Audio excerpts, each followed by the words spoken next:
오늘 하나님께서 주신 말씀은 요한복음 3장 22절부터 30절까지입니다. 요한복음 3장 22절부터 30절까지입니다. 우리 교독해 보도록 하겠습니다. 그 후에 예수께서 제자들과 유대 땅으로 가서 거기 함께 유하시며 세례를 베푸시더라. 요한은 가까운 데서 세례를 베푸니 거기 많으니라. 그러므로 사람들이 와서 세례를 받더라. 요한이 아직 옥에 갇히지 아니하였더라. 이에 요한의 제자 중에서 한 유대인과 더불어 장자를 시해하여 의논이 일어나니 그들이 요한에게 가서 이르되 라삐여 선생님과 함께 요단강 저편에 있던 이 곧 선생님이 증언하시던 이가 세례를 베풀매 사람이 다 그에게로 가도이다. 요한이 대답하여 이르되 만일 하늘에서 주신다 아니면 사람이 아무것도 받을 수 없느니라. 내가 말한 바 나는 그리스도가 아니요 그의 앞에 보내심을 받은 자라고 한 것을 증언할 자는 너희니라. 술을 취한 그는 신랑이나 서서 신랑의 음성을 듣는 친구가 기쁘게 말하니 나는 이러한 기쁨으로 충만하였노라. 그는 흥하여야 하겠고 나는 쇠하여야 하리라 아니라. 아멘. 네, 자 깜빡했는데 오늘 우리 귀한 또 안경 목사님과 사모님 찾아주셨습니다. 네, 감사의 박수 한번 하겠습니다. 앞에서 격려해 주시니까 정말 큰 힘이 됩니다. 네, 기도하고 말씀 시작하겠습니다. 주님 사랑합니다. 오늘도 주님 말씀 붙들고 이것으로 우리 양식을 삼습니다. 하나님, 우리의 영이 이기려면 육을 굶기고 영을 먹여야 되는데 주중에 육을 너무 많이 먹였습니다.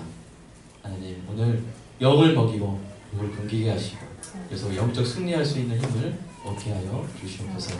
예수님의 이름으로 기도합니다.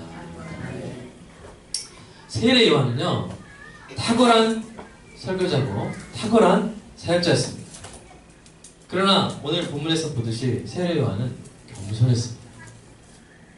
우리도 그의 겸손함을 배워야 됩니다. 왜냐하면 우리는 겸손할 때 뭐 하지 않을 수 있어요? 겸손한 사람은 뭐 하지 않아요? 교만하지 않아요. 그 자체가 반대말이잖아요.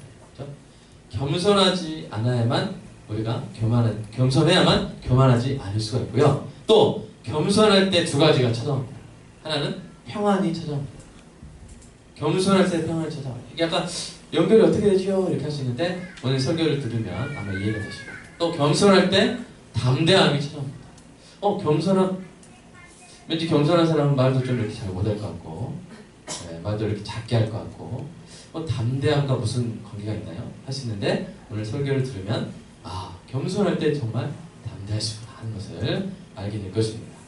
그래서 오늘 이 세례 요한의 겸손의 비결을 배워서 저와 여러분의 삶에 적용하는 은혜가 있기를 축복합니다. 교만하지 않고 평안하고 담대한 삶을 살아갈 수 있기 위함입니다. 처음에 말했듯이 세례 요한은 탁월한 사역자요 설교자였습니다. 세례 요한이 설교할 때 많은 사람들이 몰려왔어요. 예루살렘과 온 유대와 요단강 사방에서 바리새인부터 군인까지 모든 부류의 사람들이, 심지어 궁전에 있는 헤롯 왕까지 요한의 설교를 이 마가복음 6장 20절에 보면 어떻게 들었다고 말하고 있냐면 요한의 설교를 1번 곱게 들었다, 2번 달게 들었다. 몇 번일까요? 헤롯 왕이. 나중에 이제 헤롯 왕이 이제 그런 케이스가 있어가지고 우리가 이제 평소에 어떻게 들었는지를 잘 생각을 못할 수 있는데 마가복음에서는 그렇게 말하고 있어요. 헤롯 왕이 참 그 세례 요한의 설교를 듣고 이렇게 가슴을 치면서도 그러나 달게 들었다. 그러니까 여러분, 이렇게 모든 사람이 듣는 설교, 몰려와서 듣는 설교를 하는 게 쉽습니까? 어렵습니까? 어렵습니다. 그런데 세례 요한은 온 유대와 요단강 사방에서, 또 직업도 뭐예요? 바리새인, 종교인부터 군인, 여기 안에 세리도 들어가 있죠. 그 다음에 정치가들까지 다 와서 그 설교를 달게 들었다라고 했습니다. 그런데 문제가 발생했어요. 이 세례 요한이 예수님이 누구라고 했어요? 보라, 저는 하나님의 어린 양이로다 그랬잖아요. 예수님을 증거했잖아요. 그죠? 그렇죠? 그랬을 때부터 어떤 일이 발생했냐면, 이제 그 예수님이 세례를 시작하니까 사람들이 다 누구한테 몰려갔어요? 예수님한테 몰려갔어요. 이 일로 인해서 세례 요한의 제자들의 마음이 상했습니다. 왜 상했을까요? 네? 왜 상했을까요? 그래서 어떤 집이 추어탕집을 너무 맛있게 한 거예요. 사람들이 막 몰려왔습니다. 근데 그 추어탕집에 어떤 이 새로 고아였는데 받아줘가지고 이렇게 그 비결을 배운 거예요. 근데 이 사람이 또 이렇게 길 건너에다가 개업을 한 거예요. 더 여기는 맛있는 추어탕인데 제목을 더 맛있는 추어탕 해가지고 다 개업을 한 거예요. 그러니까 사람들이 그동안 맛있는 추어탕에 몰리다가 이 사람들이 다 어디 갔다는 거예요? 더 맛있는 추어탕이다. 이렇게 몰려온다. 여러분 그랬을 때 그 맛있는 추어탕 그 직원들 마음이 어떨까요? 기분이 좋을까요? 나쁠까요? 나쁘죠. 세례 요한의 제자들의 마음도 그랬다는 것입니다. 그래서 이 상황을 스승에게 말한 거죠. 여러분 이에 대해서 세례 요한이 대답하는 것이 바로 27절부터 30절까지 나옵니다. 이 4절에 나오는데요. 이 4절의 세례 요한의 고백 속에 세례 요한의 신앙의 정수가 들어가 있고 바로 그의 놀라운 겸손의 비결을 우리가 발견할 수가 있는 것입니다. 그래서 오늘은 이 4절 세례 요한의 대답 이 4문장을 샅샅이 우리가 살펴보고 고찰해 봄으로써 겸손의 비결을 우리가 뽑아내는 그런 시간을 갖도록 하겠습니다. 여러분 보십시오. 여러분 27절 어떻게 시작합니까? 요한이 대답하여. 그리고 30절에 뭐라고 했나요? 하니라 이렇게 됐잖아요. 한번 이 펜을 가져오신 분은 펜으로 그으시고 안 가져오신 분은 눈에서 레이저 쏘셔가지고 요한이 대답하여 그 다음에 하니라. 그러니까 다 이게 뭐예요? 큰 따옴표 안에 들어간다. 다 누가 한 말이에요? 요한이 한 말이죠. 요한 자신의 직접적인 고백인 것입니다. 자, 27절 다시 한번 읽어볼까요? 시작. 요한이 대답하여 이르되 만일 하늘에서 주신 바 아니면 사람이 아무것도 받을 수 없느니라. 이게 무슨 말인가요? 우리 혹시 제가 그 차례 목차 한 번도 나오나요? 하나님의 주권이죠?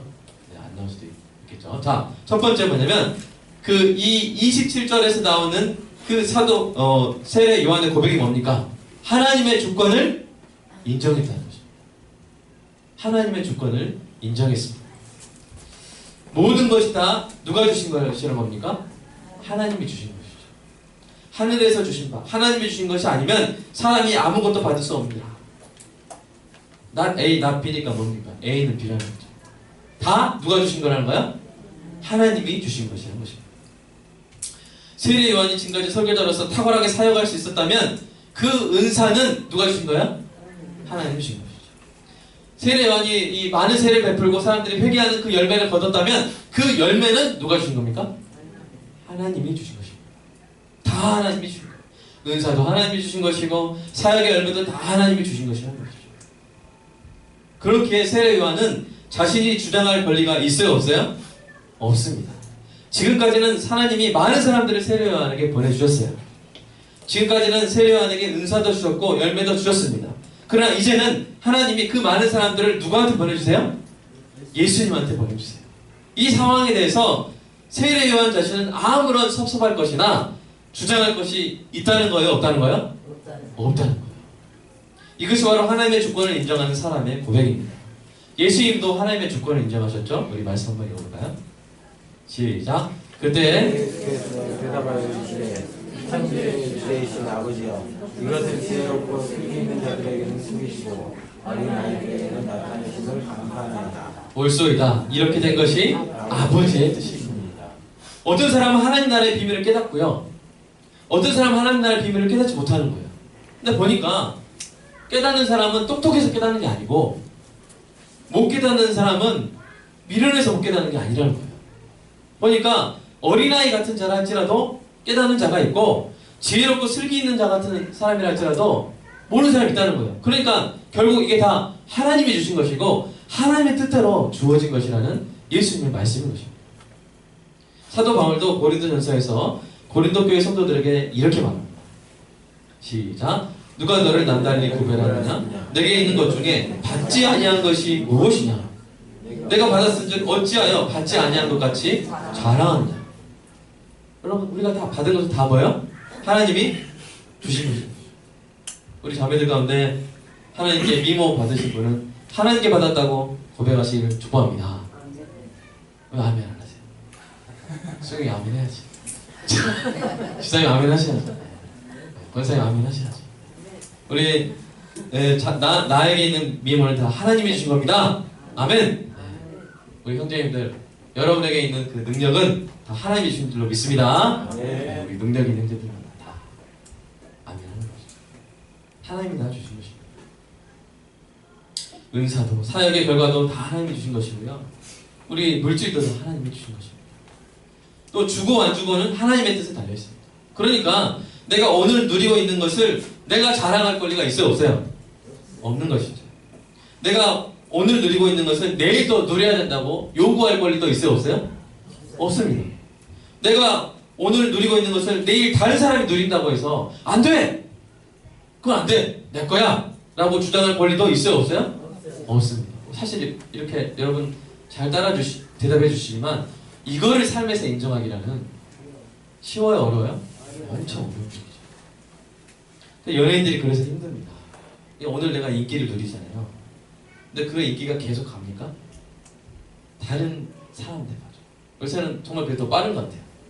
가수들 같은 거 보면 인기가 뭐 한 달, 몇 주 만에 퍽 바뀌죠. 새로운 아이돌 스타가 나오고 그러면 이전에 나에게 있던 인기가 다 사라지고 새로운 사람이 와요. 그럴 때 허탈감을 느끼고 분노를 느끼고 상실감을 느끼죠. 그러나 그것은 이 세례 요한의 신앙의 관점에서 봤을 때는 권리가 없는 것입니다. 오늘 내가 누리고 있는 것이 있다면 그것은 다 하나님의 주권적인 은혜인 줄로 믿습니다. 내일 우리가 어떤 것을 누리게 될지 아니면 잃게 될지 다 하나님의 뜻대로 될 줄로 믿습니다. 주시는 분도 하나님이시고 찾으시는 분도 하나님이시죠. 이것을 인정하는 은혜가 있기를 축복합니다. 이것을 인정할 때 우리가 겸손할 수밖에 없어요. 겸손할 나한테 지금 좀 땅이 있다고 떵떵거릴 수 있어요? 없어요? 없어요. 다 주님이 맡겨주신 것이기 때문이죠. 사람들은 자신들이 지금 가지게 된 것이 다 자신의 능력이나 노력이나 개인적인 행운의 결과물이라고 생각합니다. 그래서 그것을 자랑하기 쉽습니다. 그 결과 자신이 누리던 것을 다른 사람이 누리게 되면 분노하고 좌절하고 우울감에 빠지게 되는 것이죠. 그러나 모든 것이 다 하나님이 주신 것이라고 믿는 여러분 자신에게 있는 것을 자랑하지 마시기를 주님의 이름으로 축복합니다. 다 하나님께로부터 온 것입니다. 자랑할 것은 하나도 없고 오직 감사할 것만 있죠. 아멘입니까? 감사할 것만 있습니다. 원래 하나님의 진도 아래에서 죄인으로 죽을 운명이었던 우리를 그리스도의 보혈로 살려주신 것만으로도 이미 갚을 수 없는 놀라운 은혜인데, 살려주신 것만으로도 은혜인데 그 위에다가 은사도 주시고 사역지도 주시고 열매까지 주시니 우리는 입만 열면 뭐 할 수밖에 없어요? 감사할 수밖에 없는 것이죠. 그 은혜가 만극할 뿐인 것입니다. 그러므로 오늘 말씀을 들은 여러분은, 저와 여러분은 하나님이 우리에게 오늘 누리게 하시는 그 어떤 은사나 재물이나 선한 것들에 대해서 주장하거나 자랑하지 않는 은혜가 있기를 축복합니다. 그러면 언제나 자족할 수 있어요. 언제나. 또 언제나 평안할 수 있습니다. 겸손할 수 있습니다. 왜 그렇습니까? 오늘 내게 하나님이 주시는 것은 변할지라도 나의 부족함 없는 목자 되신 하나님은 언제나 내 곁에 계시기 때문에, 다시 말씀드리겠습니다. 오늘 내게 있는 뭐가 있는지, 어떤 내가 뭘 누리는지 하는 것은 달라질 수 있다는 거예요. 하나님의 뜻입니다. 그러나 우리를 언제나 부족함 없이 채우시는 목자 되신 하나님이 우리를 떠날 일은 있어요, 없어요? 없습니다. 우리가 뭐가 필요한지 아세요? 우리의 성장을 위해서 때로는 있기도 하시고 때로는 없기도 하십니다. 그런 것들은 변할 수 있어요. 우리의 계좌에 돈은 변할 수 있어요. 그러나 모든 것을 다 가지신 하나님, 그리고 우리를 그 무엇보다 사랑하신 하나님은 항상 우리 곁에 계십니다. 그러니까 겸손한 사람이 결국 뭐 할 수 있는 것입니까? 평안할 수도 있는 것입니다. 이 겸손한 자의 평안이 여러분에게 있기를 축복합니다. 자, 두 번째 28절에 나온 이 세례 요한의 고백을 한번 읽어보도록 하겠습니다. 시작. 내가 말한 바 나는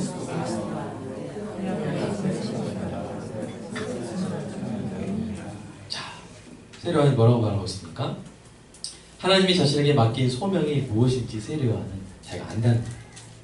세례 요한은 자신의 역할을 스스로 정하는 사람이 아닙니다. 세례 요한은 하나님이 결정하신 자신의 역할과 소명에 충성하고 그것에 순종하는 사람이라는 거예요. 여러분, 세례 요한의 역할이 무엇입니까? 요한복음 1장 8절에 이미 소개됐죠? 한번 읽어볼까요? 시작.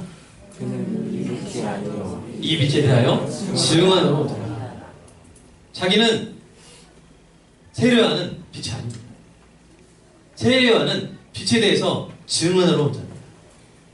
그동안 세례 요한은 이 오실 빛에 대해서 열심히 증언했습니다. 그런데 그 빛이 마침내 오신 거예요.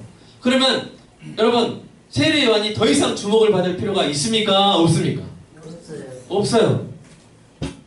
여러분, 반장이 옛날에 우리 어렸을 때 선생님 오신다 하면서 이렇게 교탁에 두드리면, 야, 선생님 오셔, 들어가 앉아. 그럴 필요가 있죠? 안 그러면 걸리겠죠? 떠들다가.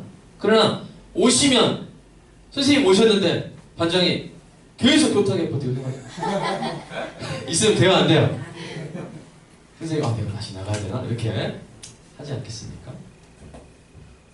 여러분, 연극에서 어떤 배우가 무대 위에서 자신의 이 배역이 끝났음에도 불구하고 계속 무대 위에서 막 멀쩡거리고 서성거리고 이렇게 하고 있고요.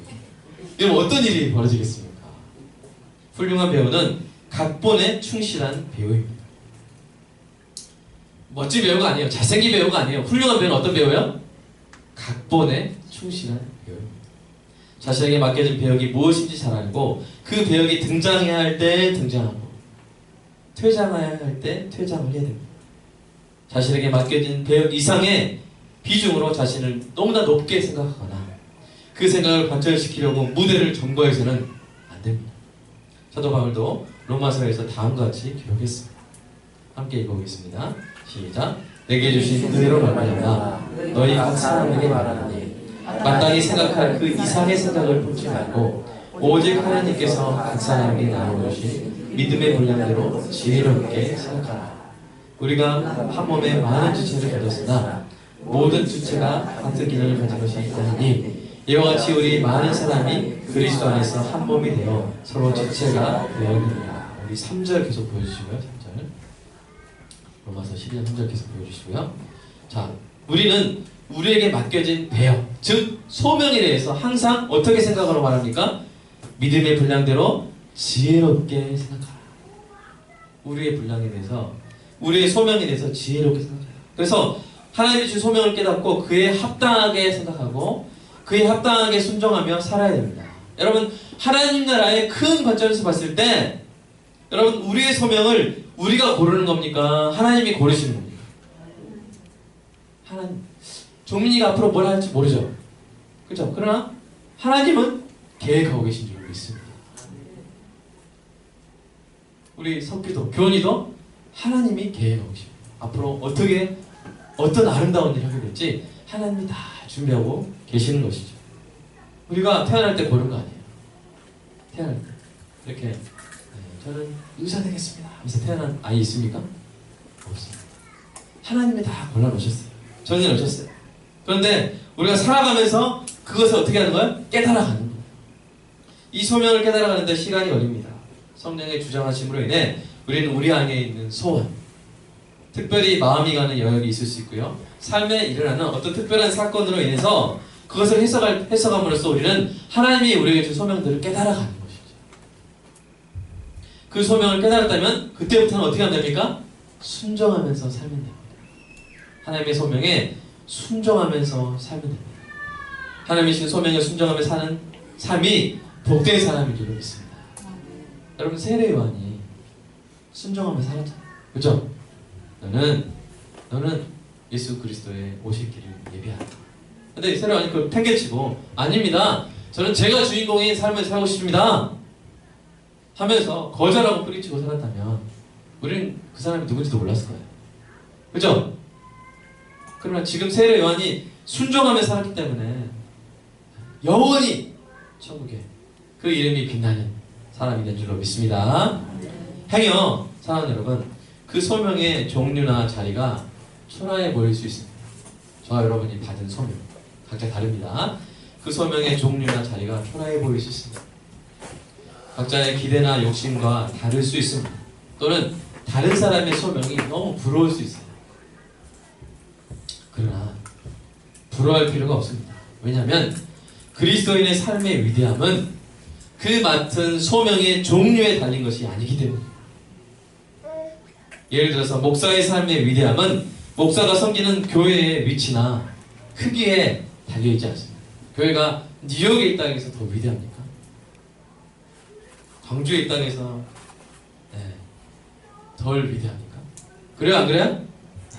교회가 크다 10만 명 교회라 해서 더 위대합니까? 10명 있는 교회라 해서 덜 위대합니까? 아니란 것이죠. 목사의 삶의 위대함은 위대하신 하나님과 동행한다는 사실에 있는 줄로 믿습니다. 위대하신 그리스도 안에 속해 있다는 사실 자체에 위대함이 있는 줄로 믿습니다. 목사를 포함한 모든 성도가 받은 소명의 종류나 위치는 다 하나님이 정하는 것입니다. 그 소명의 자리가 인간적인 관점에서 봤을 때 초라해 보인다고 해서 자신을 초라하게 생각할 필요가 있어요? 없어요? 없어요. 시골에서 5명, 6명, 그것도 어르신들만, 할아버지 할머니들만, 섬에서 2명, 3명, 성도가 절대 부응할 수 없는 조건에서 20년, 40년 섬기는 목사님들이 천국에서 영광이 없겠습니까? 어떻게 생각하세요? 하나님께서 같은 영광으로, 똑같은 영광으로 예비하고 계신 줄로 믿습니다. 여러분, 그 다음 말씀 보면서 보세요. 아까 계속 그 다음에 뭐라 나옵니까? 4절 5절 보십시오. 이걸 뭐로 비유합니까? 한 몸 안에 있는 여러 지체로 비유하고 있는 것입니다. 각 지체가 자기 일을 하면 됩니다. 눈은 뭐 하면 돼요? 보는 일을 하면 됩니다. 귀는 뭐 하면 돼요? 듣는 일을 하면 됩니다. 손은 손이 할 수 있는 일을 하고요. 발은 발이 해야 되는 일을 하면 됩니다. 우리 다 그리스도의 지체입니다. 얼굴은 무슨 일을 해야 돼요? 드러나는 일을 해야 돼요. 너무 웃지 마시고요. 엉덩이는 어떤 일을 해야 돼요? 숨겨져 있어야 돼요. 근데 엉덩이가 얼굴처럼 드러나는 일을 하고 싶다고 해서 자꾸만 바지 밖으로 빠져나오면 되겠습니까? 안 되겠습니까? 돼요? 안 돼요? 안 되는 것이죠. 얼굴은 얼굴의 소명을 다하고 엉덩이는 자 하느님 자 어린 주렁결이님 엉덩이는 엉덩이의 소명을 다하면 되겠죠? 네. 엉덩이에 화장할 필요가 있어요? 없어요? 없어요. 사랑하는 여러분, 얼굴의 위대함이나 엉덩이의 위대함에 차이가 없습니다. 우리는 다 예수 그리스도의 한 몸인 줄로 믿습니다. 아멘입니까? 우리의 삶이 위대하다면 그것은 위대하신 그리스도의 지체이기 때문입니다. 아멘입니까? 위대하신 그리스도의 지체이기 때문입니다. 우리가 맡은 소명이 특별해서 우리가 위대해지는 게 아닙니다. 그 소명에 순종하고 충실함으로써 위대하신 하나님으로부터 우리가 칭찬을 받을 때 네가 이 작은 일에 충성하여서 나의 잔치에 나의 즐거움에 참여하라 라고 하나님이 칭찬해 주실 때 그 삶이 위대한 삶인 줄로 믿습니다. 여러분 권사님들 지금 이제 나이도 드시고 혹시 몸이 연약하시다고 해서 난 이제 초라하다 이렇게 생각하실 필요가 있어요? 없어요? 없어요. 왜요? 권사님들 뭐 하실 수 있어요? 기도할 수 있어요. 여러분 하나님과 가깝게 계시면서 기도할 때 그 사람이 얼마나 위대한 삶입니까? 기도는 뭐라 그랬어요? 호흡이잖아요. 그죠? 그러니까 기도하시는 분들은 우리 몸으로 치면 어떤 우리 장기를 담당하고 계신 거예요? 폐를 담당하고 폐는 안 보이죠? 폐가 보이면 돼요? 안 돼요? 무섭죠? 폐가 보이면 폐는 드러나지 않고 이 안에서 열심히 숨 쉽니다. 그러나 보이지 않고 드러나지 않지만 여러분 폐처럼 중요한 기능한 장기가 있습니까? 없습니까? 없어요. 우리 권사님들 예수님의 폐처럼 계속해서 기도하시기를 주님의 이름으로 축복합니다. 위대한 하나님의 소명자라고 칭찬받게 될 줄로 믿습니다. 이 믿음이 있는 사람은 자신이 받은 소명으로 인해서 위축되거나 우쭐대지 않습니다. 열등감이나 우월감을 갖지 않습니다. 오직 겸손하게 하십니다. 겸손하게 하나님이 주신 소명을 은혜로 여기며 기쁨으로 섬길 뿐입니다. 그러므로 겸손한 사람은 또한 뭐 할 수 있는 거예요? 당당할 수 있는 거예요. 엉덩이도 당당할 수 있고요. 폐도 당당할 수 있고요. 발도 당당할 수 있어요. 왜요? 얼굴만 당당하면 되겠어요? 안 되겠어요? 아니에요. 사랑하는 여러분, 우리가 위대하신 예수님이 한 분이기 때문에 그 맡은 지체마다 기능을 다할 때 우리는 당당할 수 있는 줄로 믿습니다. 아멘. 사랑하는 여러분, 저와 여러분이 주님 뵙는 그날까지 하나님이 주신 소명을 은혜로 여기며 당당하게, 우아하게 계속 살아가는 애 길을 주님의 이름으로 축복합니다.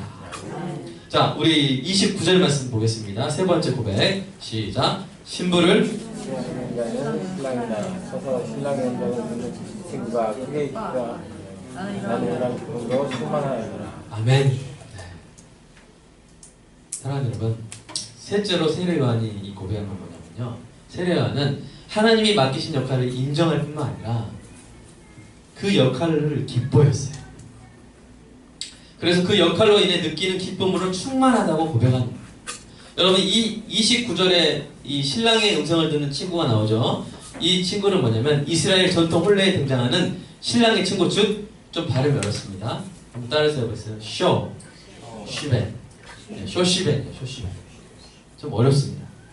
이 쇼시벤, 이 신랑 친구는 어떤 역할을 하냐면요, 청첩장을 만들고 혼인잔치를 주관하는 역할을 합니다. 또한 신부의 방을 지키다가 안전하게 신랑에게 인도하는 역할을 하죠.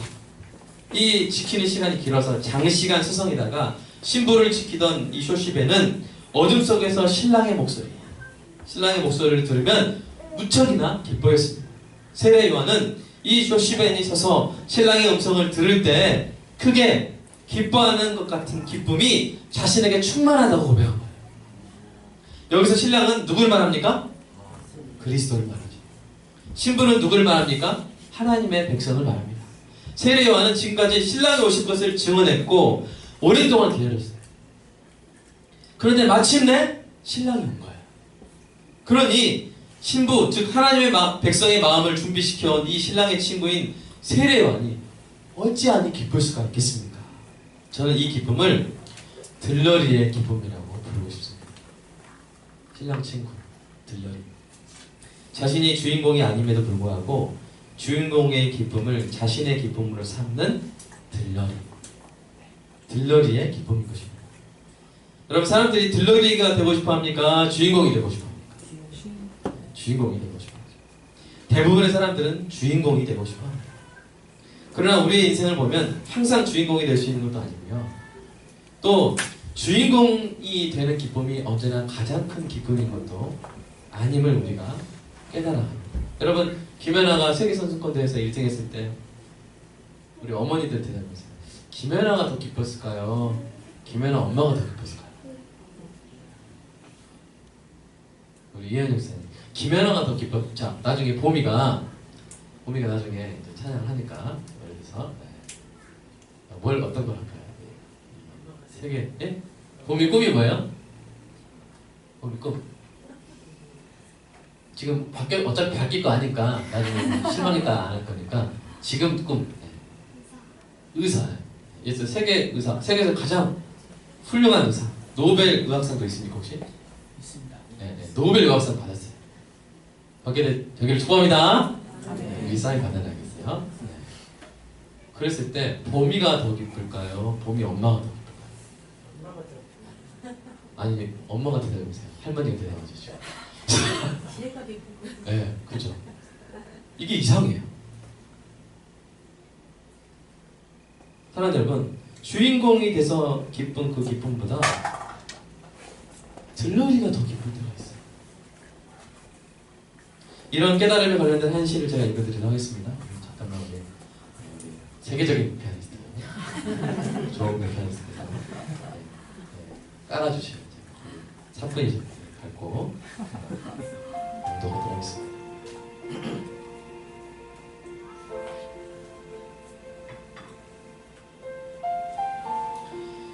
아름답게 살려거든 들러리가 되라. 예뻐도 예쁘게 꾸미지 말고 똑똑해도 똑똑함을 감추고 사는 향기롭게 살려거든 들러리가 되라. 그림자처럼 언제나 뒤에 서서 남을 돋보여주는 숨은 그림이 되라. 부모님도 너의 들러리였지 않느냐? 친구들도 너의 들러리였지 않느냐? 그리하여 세상은 아름다워지고 그리하여 우리는 행복해지느니 없어도 될 것 같은 들러리 가운데 자리에는 앉지도 못하고 사랑과 찬사를 받지도 못하지만 들러리 없이 사랑은 완성되지 않는다.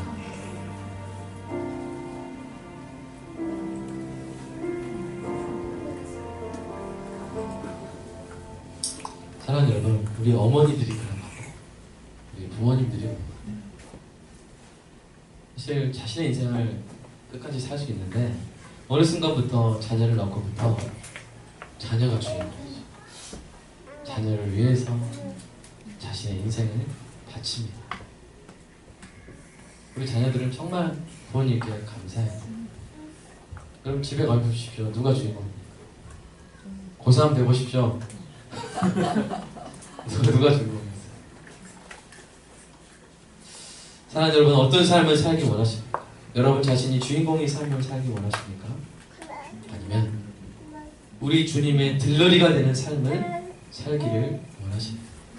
저는 우리 주님의 들러리가 되는 삶을 살기를 소원합니다. 우리 주님은 저를 위해서 자기 목숨을 십자가에 내어주신 분이기 때문입니다.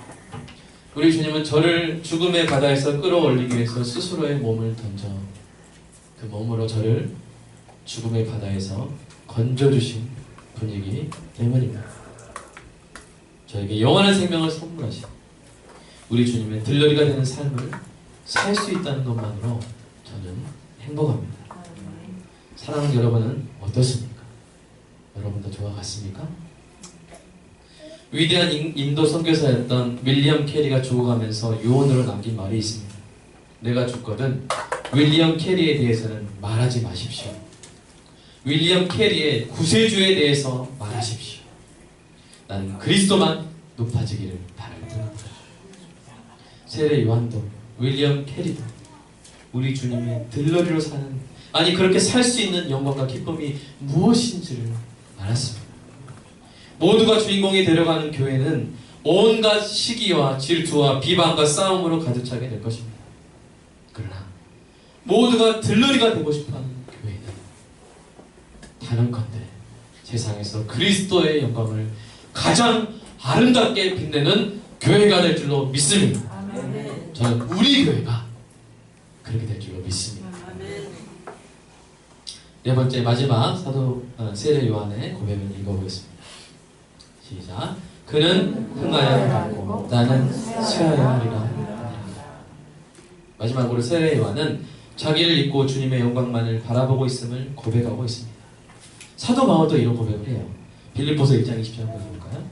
시작. 나의 간절한 기대와 소망을 따라 아무 일이든지 부끄러워하지 아니하고 지금도 저와 같이 온전히 담대하여 살든지 죽든지 내 몸에서 그리스도가 존귀하게 되게 하여 하나니 내가 살든지 죽든지 이렇게만 말하니까 이렇게 피부로 느껴지지 않는 거예요. 내가 성공하든지 실패하든지 내가 합격하든지 떨어지든지 내가 건강하든지 병들든지 내가 부유하든지 가난하든지 우리 주님이 흥하시고 우리 주님이 존귀하게 되면 된다는 위대한 고백입니다. 이런 사람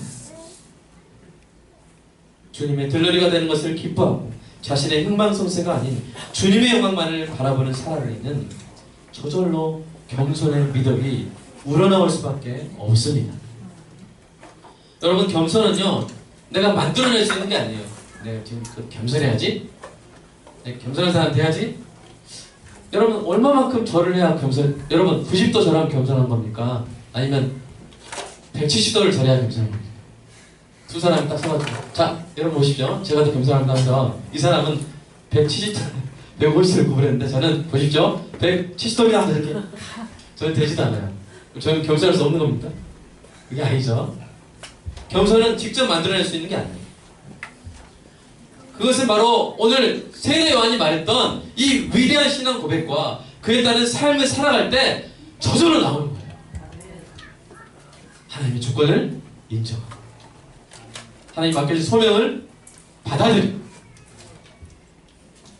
하나님의 우리 주님의 들러리로서 기뻐하고 하나님의 영광만을 바라보는 삶을 살 때 겸손은 저절로 필연적으로 나오는 부산물이 것입니다. 이와 같은 신앙 고백 없이 겸손해지려고 하면 할수록 덜 겸손해 것입니다. 그러나 만일 이 세례만에 하나님의 주권과 하나님의 주신 소명을 인정하고 들러리의 기쁨을 가지고 주님의 영광만을 바라보게 되면 마치 촛불에서 그 빛이 나오듯이 우리의 삶에 겸손의 빛이 충만하게 흘러나게 될 줄로 믿습니다. 사랑하는 여러분, 이것이 바로 세례 요한의 고백에서 발견되는 겸손의 비결입니다. 이 비결대로 사시는 은혜의 길을 주님의 이름으로 축복합니다. 그런데 제가 참 이 말씀을 준비하면서 더 힘차게 이 여러분 겸손하게 사시라고 이렇게 고민할 수 있는 이유가 있어요. 그건 뭐냐면 하나님이요 겸손한 사람 그대로 안 두십니다. 아멘입니까? 겸손한 사람을 하나님 그냥 안 두세요. 성경에서 제가 겸손으로 쳐봤어요. 검색해봤더니 하나님이 겸손한 사람을 얼마나 좋아하시는지 겸손한 사람에게 구원을 베푸시고요, 겸손한 사람에게 은혜를 베푸시고요, 겸손한 자를 존귀하게 하시고요, 겸손한 자를 높이십니다. 그러므로 하나님이 능하신 손 아래서 겸손하라. 때가 되면 너희를 높이시리라. 아멘. 왜 그렇게 하십니까? 하나님을 경외함으로 겸손한 사람을 높이면 그게 누구 영광 되는 거예요? 하나님 영광 되기 때문에.